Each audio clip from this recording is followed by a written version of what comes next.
I think if I hear you call me Becky one more time, six-pack, I'm gonna pop your tops. All six of them. Who are you?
Hey, this is Matt once again. What about another review? This is another Patreon review, this time for Daniel. For those interested in requesting any type of reviews or videos, re-reviews, reactions, topics, whatever, you did either join my Patreon or send the request directly to my PayPal. Both links are down below in the info box. Now this is for extremely wicked, shockingly evil, and vile. I apologize for my voice. I'm still dealing with a sickness. Now, this is a story about Ted Bundy. It's directed by Joe Berlinger, who he directed the Paradise Lost documentaries. He also did Butch of Shadows, Blair Witch 2. I'll say this film I liked more than that. It stars Zac Efron as Ted Bundy. John Malkovich appears as a judge, mainly in the second half of the film. It's based on a book that Ted Bundy's longtime girlfriend Liz, at least her name in this is Liz, she wrote. So pretty much from her point of view, I guess what took me aback with the film that made me not love the movie, it really doesn't show the kills. It really doesn't show the murders. You get little snippets of description. At the very end, you see a little snippet of one murder.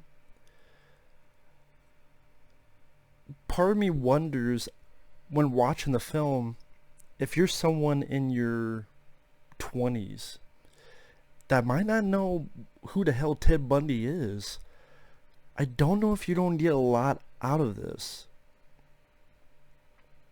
Because this is more about, and granted part of this was interesting because it was a different take on it, but it was more about his sociopathic ability to manipulate people into thinking he was charming and likable and get people to do what he wanted. And the second half of the film is the trial, that a chunk of it was broadcast live to the people, to the public, and he was his own lawyer and trying to suck up, not really suck up to the, but talk about with the jury and talk about how innocent he is. I will say this is a lot better than the last Ted Bundy film I reviewed, which was the 2002 film, because this doesn't have a scene where it takes place in the fucking 70s, but the people are dancing to fucking techno music that you see in the trailer to Jet Li's The One. If you watch the trailer for Jet Li's The One, that music is playing during a dance scene in the 70s in the 2002 film. They also had scenes where Ted Bundy's just jerking off, watching people in windows, and that was like a shitty slasher film. Here, I'm not saying it needed to be a slasher film, but I thought it would be kind of like Henry Portrait of a Serial Killer, where you would get, Henry, but then you get some kills mixed in. Considering the title is more intense than the movie. Now that title is an actual line that John Malkovich says near the end of the film, near the end of the trial. And apparently this film was controversial. If you actually saw the film, there's nothing fucking controversial in this. Friday the 13th Part 6, Jason Lives, is more violent than this movie. There's nothing controversial about this fucking film. And whoever thought it was controversial, they should go watch Henry Portrait of a Serial Killer. Go watch that, then watch it. This one is very tame. Like I said, when you look at the title, extremely wicked, shockingly evil, and vile. The movie, like I said, is a lot tamer than the title. And that's kind of my issue with it. Now, did I like the film overall? It was okay.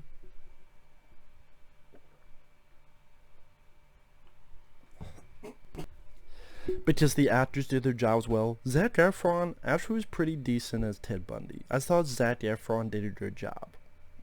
And certain times where he would look, and he's a very handsome guy, but with that look, you could tell there's something going on more behind his eyes.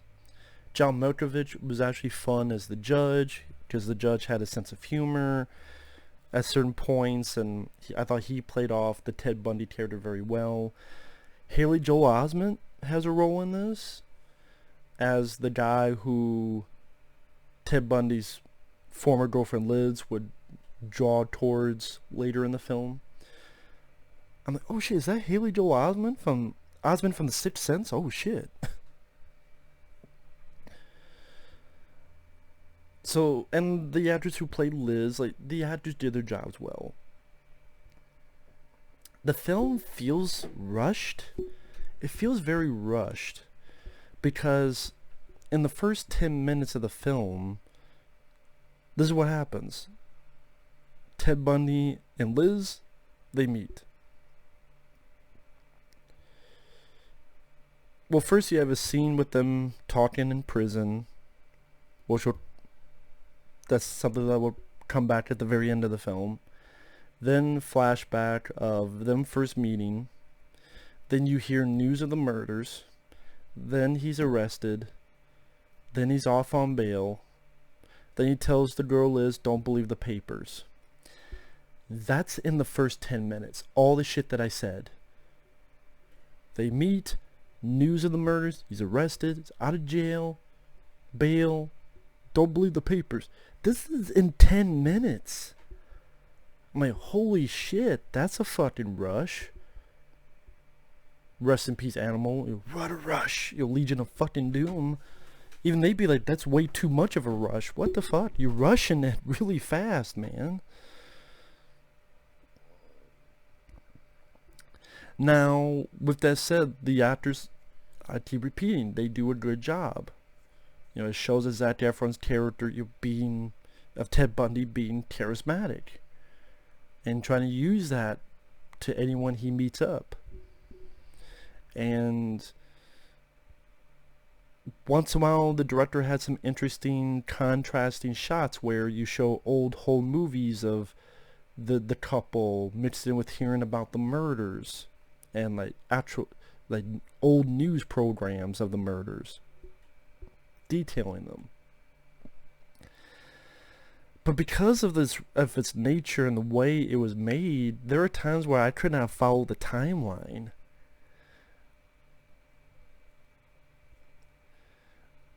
It pretty much goes from him either going to prison or going to trial, getting away, then escaping.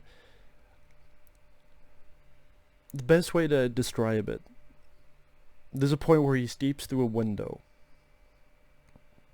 Then there's one scene of his former girlfriend Liz talking to her friend. Then the next scene is news going, oh, he's back in prison. What? Like, he just escaped through the window Then you just cut to one conversation. Now he's back in prison. And that's why I'm going like, what the fuck? Like, it's hard to even judge the timeline, and this doesn't really have a natural flow to it, not in the slightest. And I do think it was a mistake. I get that it's a different way of doing it. I get that this is based on her, so it's kind of told through her point of view. But at the same time, there are scenes that are not, because there are scenes where he's by himself talking, like when he first goes to prison. There's another guy who comes up, goes, well, you know what? Have you ever been to Colorado? I think you did some of this stuff in Colorado. She wasn't there for that, so you can't go into the whole, well, the entire movie's told from her point of view, because there's certain scenes that she wouldn't fucking know about. She wouldn't know about the secluded, him being talked to by this other cop. Well, what did you do in Colorado?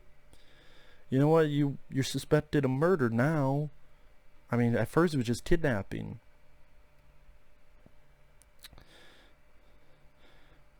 Like, it really jumps around a lot. Because you go from that to the first time we see him in a trial, and then he is in a cell jumping off higher and higher stuff to prepare his legs, and then goes back to trial. Then he escapes through the window. That's why he's able to jump from a higher spot and not break his legs. Then, like I said, then there's one scene of him, of the girlfriend and other friend talking this back. I'm confusing the fuck out of myself.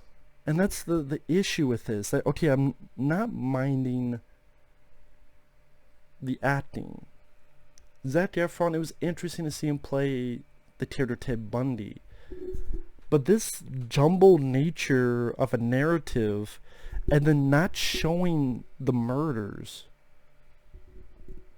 or each time he did a murder, if you don't want to show it, okay, then you really gotta make it stick out.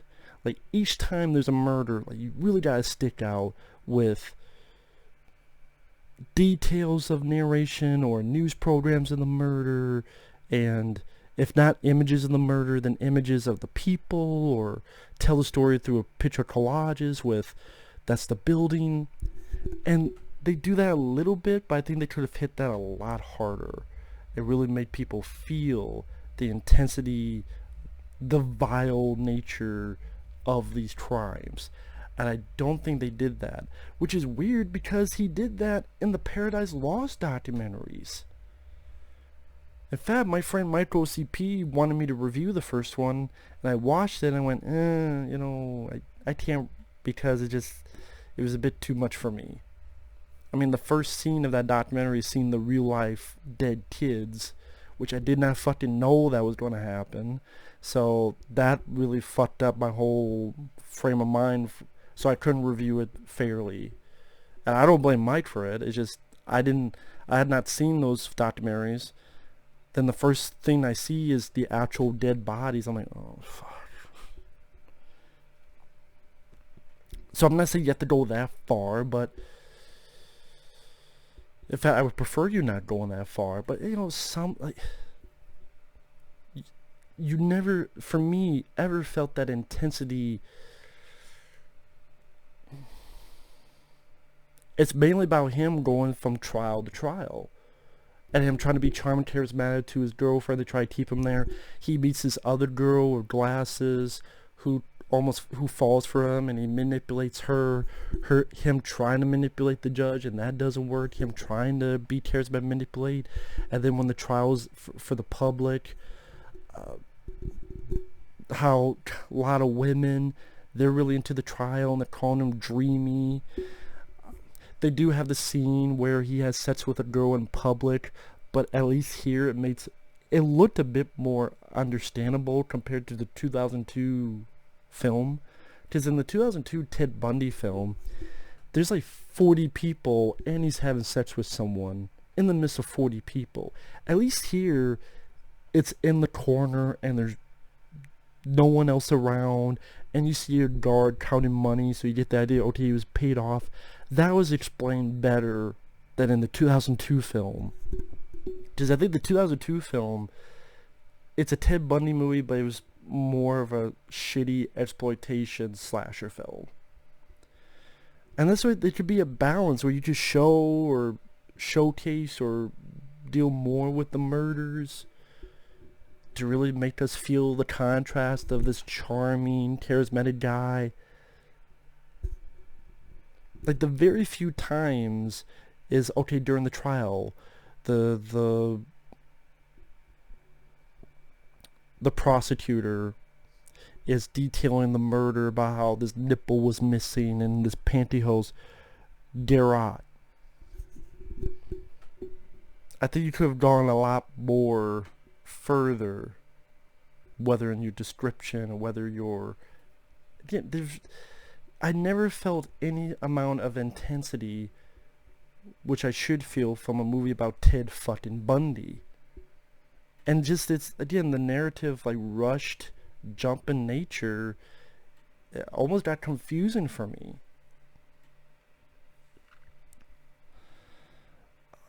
And yeah, the second half of the film is mainly this trial, and it cuts to Liz with Haley Joel Osment, and Haley Joel Osment unplugging the phone so that Ted Bundy would stop calling her, or to Ted Bundy's new girlfriend trying to root for him, her and Ted Bundy's mom saying you should take a guilty plea because I don't want you to die, and he keeps maintaining his innocence.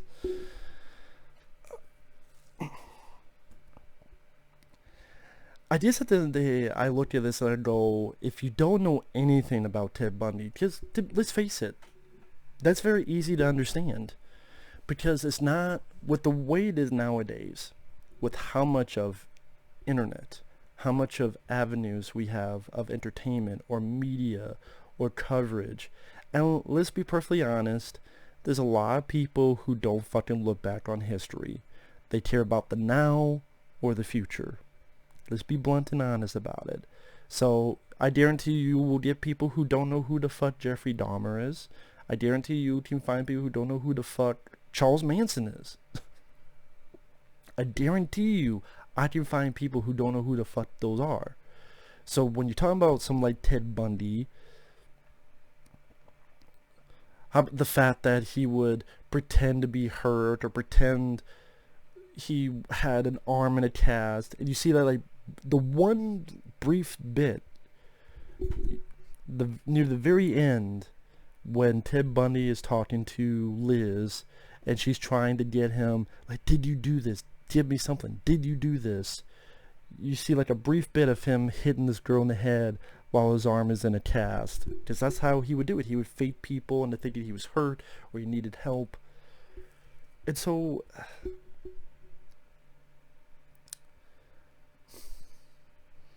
the movie, if you don't, how the hell do I word it? If you're interested in the real life persona of Ted Bundy, but you don't want to be worried about seeing murders and seeing that truly sick stuff, this is a safer movie to watch, and maybe recommend for people who they're curious about the Ted Bundy, but don't worry, the movie's really not that violent, and you don't see it, and you don't even hear a lot about it, and you don't see actual pictures. You don't see that stuff. It's, again, more about Zac Efron showing how this character tried to use his manipulative, charismatic nature to try to get people on his side. And like I said, going from trial to trial to trial, escape, 10 seconds later he's been caught, trial, and then Liz and her point of view of her wanting to let this go, but she can't, and finally, ultimately being able to let it go by the end of it. That's more of the nature. I don't know if that's what a lot of people thought it was going to be when they first saw this film. So if you don't know that, and again, you look at the title, I keep harping on that because, number one, the title is way too fucking long. I mean, I get it pertains to something that John Malkovich's character says, but still, Like, what was that title again? Extremely Wicked Chocolate. I have to keep looking to get the full fucking title. Now, looking up a bit on Ted Bundy, apparently there was like a 3-hour movie about Ted Bundy that starred Mark Harmon. Granted, it's 3 hours. I don't know. I don't want to sit through 3 hours, but Mark Harmon. It's called like The Deliberate Stranger. Sounded interesting. There's one with Corin Nemec that's just called Bundy. Of course, there's documentaries. I guess technically, if you want to hear about Ted Bundy, just watch documentaries on him. Like I said, as a movie, the look of the film, I can see why it went to Netflix. Because it doesn't seem like a movie that would be a movie theater quality. It does seem like a movie that would be on Showtime or if an unrated portion of A&E, that type of thing. Zac Efron, he wasn't too bad in the lead. Not like Oscar caliber or anything, but he did fine. I would say at the very least it kept me somewhat interested to see where the film was going with the trial and some of the craziness in the trial. Like there's a marriage proposal during the trial. I think part of his manipulation to try to get people feel bad for him, trying to get people on his side, which ultimately didn't work. So at least that gave me somewhat of interest to see just how many different ways he would try to manipulate people. So at the very, I guess if you're Ted Bundy aficionado or serial killers, if you like serial killers, it's worth a watch, but I would never see the film again. I don't think it's that great of a movie. That's why it's just okay. If people hate it, I don't blame you. I'm not going to defend the film. It's not like me defending the film. This is me going, it was okay, but it does have its issues. Like I mentioned before. Just, it's rushed. You don't get nearly the intensity you would think a film about Ted Bundy is. And I get that I want to be a bit different, but I think you need to show at least more of the murders, like I said, to really get that contrast of this boyish charm with the truly evil vial of who he really was. I think that would have been more effective, would have made for a stronger picture. That's just me though. Case in point, Henry Portrait of a Serial Killer, which is a lot better than this. That's just my opinion. With that said, thanks for watching. Take care. We will see you guys later. Bye-bye.